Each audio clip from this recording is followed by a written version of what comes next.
നമസ്കാരം. National association for the blind അല്ലേ? ഇന്നിപ്പോൾ എന്നോട് ഷമീമാണ്. ഷമീം ഇന്ന് നമ്മൾ എംപവറിന്റെ ഭാഗമായിട്ട് നമ്മൾ പഠിച്ചതെന്നറിയാം, ഗോൾ സെറ്റിങ്ങിനെ കുറിച്ച് അല്ലേ?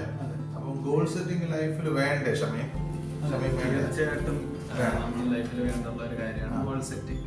ഈ ഗോൾ സെറ്റിംഗ് ഡ്രീംസും ഗോൾസും തമ്മിലുള്ള വ്യത്യാസം ഷമീം? ഡ്രീംസ് എന്ന് വെച്ചാൽ നമുക്ക് ഒരുപാട് ആഗ്രഹങ്ങൾ അല്ലെങ്കിൽ സ്വപ്നങ്ങളാണ്. പക്ഷെ അതൊന്നും ഗോളായി ആയിരിക്കത്തില്ല. നമ്മളുടെ ആഗ്രഹങ്ങൾ അല്ലെങ്കിൽ സ്വപ്നങ്ങളിൽ അതിലോട്ട് വർക്ക് ചെയ്ത് അതിനൊരു ഗോളായി മാറ്റണം. അതിന് നമ്മൾ കുറച്ച് കാര്യങ്ങൾ ചെയ്യണം. ഫസ്റ്റ് ഓഫ് ഓൾ നമ്മളൊരു ഡെഡ് ലൈൻ ആണോ ഒരു സ്പെസിഫിക് എന്തോ ആണ് ഒരു ഗോളിൽ നമ്മൾ സ്മാർട്ടായിട്ട് കാര്യങ്ങൾ വിളിച്ചല്ലേ? ഇപ്പൊ നമ്മൾ വെറുതെ വേഗമായിട്ട് പറയണം 100 കിലോ എനിക്ക് കുറയ്ക്കണം, അല്ലെ 10 കിലോ കുറയ്ക്കണം, അല്ല 10 അല്ല സോറി നമുക്ക് വെയിറ്റ് കുറയ്ക്കണം. സ്പെസിഫിക് എന്ന് പറയുന്നത് എങ്ങനെയാണ്? 10 കിലോ എനിക്ക് കുറയ്ക്കണം, അതാണ് സ്പെസിഫിക് അല്ലേ? അപ്പൊ അതാണ്. അപ്പൊ നമ്മൾ പരീക്ഷയ്ക്ക് പാസ്സാവണം. പരീക്ഷയ്ക്ക് പാസ്സാവുന്ന എന്നുള്ള പാസ്സായ എത്ര പെർസെന്റിൽ പാസ്സാവണം എന്ന് പറയുമ്പോൾ ഒരു സ്പെസിഫിക് അല്ലേ? നമ്മളെ ഗോൾസ് എപ്പോഴും സ്മാർട്ട് ആയിരിക്കണം എന്ന് പറയും. സ്മാർട്ട് മീൻസ് ഏതൊക്കെയാ? S for specific, M measurable, A for achievable, R for relevant, T for time bound. Okay. Measurable എന്ന് പറഞ്ഞാൽ നമുക്കത് 10 കിലോ നമുക്ക് കുറയ്ക്കണം എന്ന് പറയുന്നത് മെഷറബിൾ അല്ലേ? മെഷറബിൾ ആയിരിക്കും. അച്ചീവബിൾ ആണെന്ന് വെച്ച് കഴിഞ്ഞാൽ അച്ചീവബിൾ ആണല്ലേ?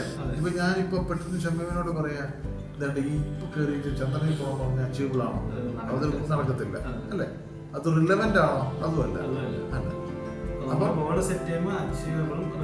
പിന്നെ ഒരു ടൈം പീരീഡും കൊടുക്കണം അല്ലേ? ടൈം ഇന്ന കാലത്തിനുള്ളിൽ നമ്മളിത് നേടിയെടുക്കും. ഇപ്പൊ നമുക്കൊരു പരീക്ഷ എഴുതിയെടുക്കണം എന്നുണ്ടെങ്കിൽ 6 മാസത്തിനുള്ളിൽ ഞാൻ BBA എഴുതിയെടുക്കും. അതൊരു റീസണബിൾ ആണ് അല്ലേ? 6 മാസത്തേക്ക് സ്പെസിഫിക് ആണ്. BBA എന്ന സബ്ജക്റ്റ് ഇന്ന ടൈമിൽ എടുക്കും. എടുക്കാൻ പറ്റുന്നതാണ്. 1 വർഷത്തിലൂടെ നമുക്ക് BBA എഴുതിയെടുക്കാൻ പറ്റും. ഗ്രൂപ്പ് പേപ്പർ സപ്ലൈ ഒക്കെ എഴുതിയെടുത്തിട്ടല്ലേ? അപ്പൊ അതാണ് സ്മാർട്ട് എന്നുള്ളത്. അപ്പൊ ഗോൾ എന്ന് പറയുന്നത് എല്ലാവർക്കും വേണ്ട ഒരു കാര്യമാണ് അല്ലേ? ഇപ്പൊ നമുക്ക് ജീവിതത്തിൽ ലക്ഷ്യബോധം ഇല്ലെങ്കിൽ നമ്മൾ വെറുതെ ഒരു ഓട്ടോയിൽ കയറിയിട്ട് ഓട്ടോക്കാരനോട് പൊക്കോ എന്ന് പറയുന്ന പോലെ ആയിരിക്കും ജീവിതം അല്ലേ? ഇപ്പൊ ഞാൻ ഓട്ടോക്കാരനോട് കൃത്യമായിട്ട് പറയാം, എനിക്ക് 4:30 പോകേണ്ടത് ഇന്ന ബസ് സ്റ്റോപ്പിൽ ഇറങ്ങണം എന്ന് പറയുന്ന വ്യക്തത ജീവിതത്തിൽ കൊണ്ടുവരുമ്പോഴത്തേക്ക് നമുക്ക് ജീവിതത്തിൽ സക്സസ് വരും. അപ്പൊ നമ്മളെല്ലാവരും, ഞാൻ ഉൾപ്പെടെയുള്ളവർ ജീവിതത്തിൽ ഒരു നല്ല പ്ലാനിങ് കൊണ്ടുവരണം. ഗോൾസ് ഉണ്ടാവണം. ഇന്ന വർഷം ഇന്ന ചെയ്യണം. അപ്പൊ നമുക്ക് ഗോൾസ് 3 തരത്തിൽ തിരിക്കാം അല്ലേ? Short, mid term, long term അല്ലേ? Okay, you understood, right? Raidu, we have what is goal. The definition of goal we learned today. The second thing is you should go back and read the books, okay, or we hear the audio. What is goal? Okay, what are the type of goals? How can we set the goal? Okay, very important. If you don't have goal, you are not going to be successful. Otherwise, we are just going like this. There's no interest, there's no objective of what to do. So today I'm going to give an example. Write down all your dreams.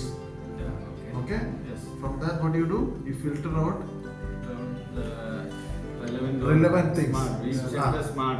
And Yes. And filter it from the dreams, which is real goal. Yes. Then you should understand whether we have the skills to become that. Correct? Strength or skills to become that. Yes. So these 3 exercises we do. Once we finish it, then we complete the other exercise. Okay? So thank you very much. Thank you, sir. So this is from the empowerment session of National Association of the Blind in Trivandrum. We are taking classes for the visually challenged. Shamimi is there. There is a cameraman behind me, Russell. He is also visually blind, and we have Mr. Raidu from Andhra Pradesh. Okay, thank you. Okay, thank you, sir.